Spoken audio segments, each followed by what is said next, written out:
As the globe marks World Food Day, shocking statistics show that more than half our population is food insecure, either at risk of hunger or already experiencing it. And this food insecurity at household level exists despite the overall food security of South Africa as a country. Now, the recent South African National Health and Nutrition Examination says that overall only 46% of the population are food secure, while 28% are at risk of hunger and 26% experience hunger. The largest percentage of those who experience hunger are in urban, informal and rural formal localities.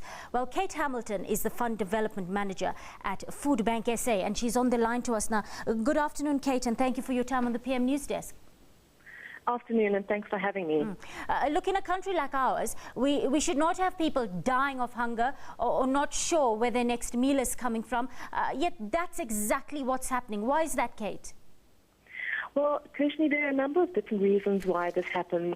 Sometimes there's an overproduction of produce and it isn't able to get to, well, there's too much for them to send to market, so that food is destroyed. If food is past its sell-by date, retailers can't sell it anymore, so that food is destroyed instead of handed over to an organization that can use it. And some people just don't have access to the food for a number of different reasons, but the greatest reasons would be that they are just too far away from affordable food, or the food is just too expensive, and that's for a number of different reasons. But the greatest reason is the increase in the cost of living, and people can no longer afford regular healthy meals, and it's having a devastating impact on our population. Kate, if we take a closer look at those percentages now, it translates to 11 million people in 2.8 million households that are food insecure right now. Now, that's at least 1 in every 5 South Africans. Almost 9 million tons of food are wasted every year.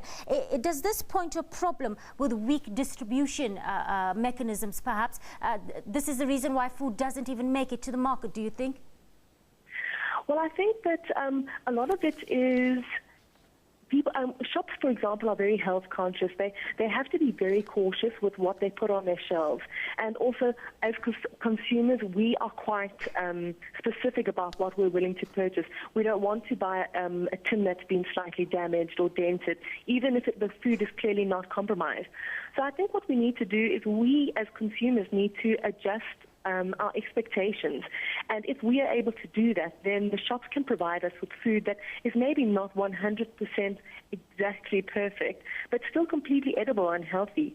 So I think it means a change in the mindset of South Africans as consumers, and then to put pressure on our retailers to then provide us with food that is maybe less modified and goes through less of a rigorous selection process, so there will be less waste. Kate, if one looks, for example, at a city like Johannesburg, it is one of the richest on the African continent, but despite its wealth, it still has communities on the periphery of our city going hungry. What does it mean to be food insecure? Well, we refer to people as being food insecure when they don't have access to healthy food when they need it.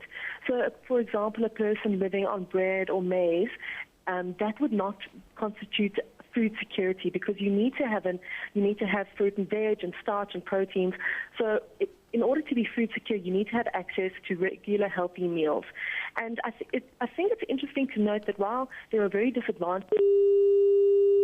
Oh, it does look like we've lost Kate on the line there. That was Kate Hamilton from Food Bank South African.